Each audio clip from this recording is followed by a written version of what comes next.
What if the true meaning of your life lies not in what you do, but in what you ignore about yourself? What if the fears, contradictions, and shadows you avoid are the key to discovering who you are?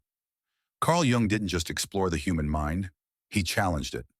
In this video, we dive into his intimate journey, a confrontation with the unknown that can help you understand your deepest self.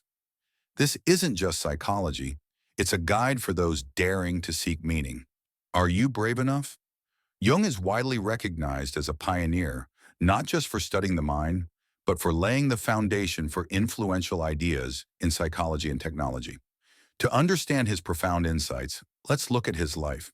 Born in 1875 in Switzerland, Jung respected his father but found his religious beliefs too rigid to follow as an adult. This conflict between spirituality and skepticism sparked his fascination with the unconscious mind. As a child, he spent much time alone, daydreaming and reflecting, later describing this as his first encounter with the unconscious, a theme that defined his life. Initially drawn to medicine, Jung had no plans for clinical psychology, but his interest in mental illness led him to psychiatry. In his 30s, he experienced a terrifying confrontation with the unconscious. With visions and voices so intense, he feared psychosis or schizophrenia. In 1900, he began working at Burgholzli Psychiatric Hospital in Zurich, studying schizophrenia patients and encountering Sigmund Freud's work. They soon corresponded, developing a stimulating intellectual friendship, debating Freud's theories. Jung became Freud's protege, seen as the ideal successor to his psychoanalytic legacy. However, Jung didn't just follow Freud, he expanded his ideas, sometimes radically. While Freud focused on repressed sexual desires and childhood influences, Jung saw the mind as a self-regulating system seeking balance and growth. He identified three levels of the psyche: the ego, conscious mind; the personal unconscious, forgotten memories and repressed emotions; and the collective unconscious, a universal layer shared by all humans, filled with archetypes, primordial symbols, and motifs found in myths, dreams, and stories across unconnected cultures. These archetypes shape human behavior. Jung identified four key archetypes: the persona, the mask we show the world; the shadow, repressed impulses and desires we deny; the anima, animus, unconscious feminine traits in men and masculine traits in women; and the self, the central archetype, symbolizing the integration of conscious and unconscious for wholeness and individuation. Despite their close friendship, Jung's brilliance and differing views led to disagreements with Freud. Freud saw sexual desires as the main driver of behavior, but Jung found this view too narrow, believing the mind went beyond that. In a 1959 interview, Jung said, "I liked Freud, but I soon found that once he had an idea, it was settled, while I kept doubting everything."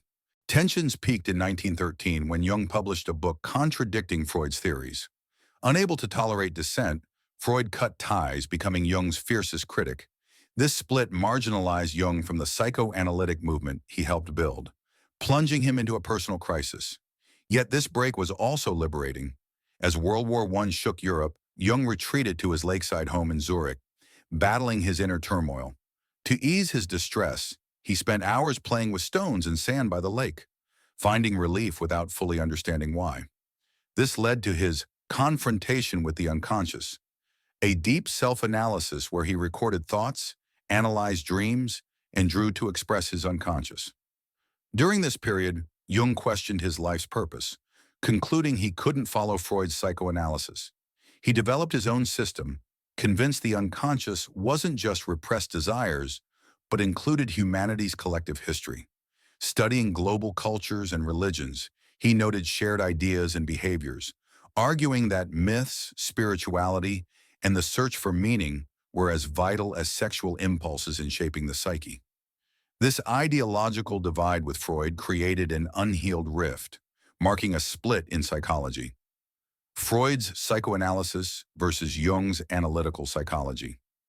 Jung's theories, from shadow work to individuation, offer a path to self-understanding, though they weren't universally accepted. The shadow is where we hide emotions and desires we find incompatible with our self-image. a psychological drawer for traits we ignore. For example, a man who criticizes artists for chasing dreams may be hiding his own buried passion for writing, abandoned after failures. His disdain reflects his suppressed desires, not objective truth. Facing the shadow is key to reaching the self through shadow work, which isn't about defeating inner demons, but embracing all parts of yourself, light and dark. Individuation, a lifelong process of becoming whole, integrates the ego, shadow, anima, animus, and self. Ignoring these parts leads to alienation, like feeling invisible in a crowded room. We seek external validation to fill this void, especially on social media, where curated lives chase approval. But Jung argued true fulfillment comes from seeing ourselves clearly, not from others' validation. Through individuation, the need for external approval fades, replaced by quiet confidence rooted in self-awareness. Despite Jung's influence, his work faced skepticism. His concepts like the collective unconscious and archetypes are seen as metaphysical, hard to test scientifically. Freud focused on testable ideas like repressed desires, but Jung's emphasis on myths, dreams, and mysticism, like his belief in synchronicity, meaningful coincidences, or use of tarot and I Ching, drew criticism for lacking empirical grounding. Modern psychology prioritizes repeatable, data-driven results, while Jung's subjective approach resists such standards. Yet this mystical quality attracts those seeking meaning beyond materialism, bridging science and spirituality. Critics also note Jung's concepts, like individuation or the shadow, are abstract, lacking clear practical steps for application. Unlike structured therapies like cognitive behavioral therapy, Jungian therapy can feel like an introspective exercise without tangible progress, frustrating those seeking quick relief. Still, modern neuroscience has begun exploring the unconscious, aligning with Jung's ideas. His theories remain a holistic approach to mental health, inspiring art, literature, and culture. Jung's ideas permeate music, literature, and video games, with themes like light versus darkness or the hero's journey reflecting his archetypes.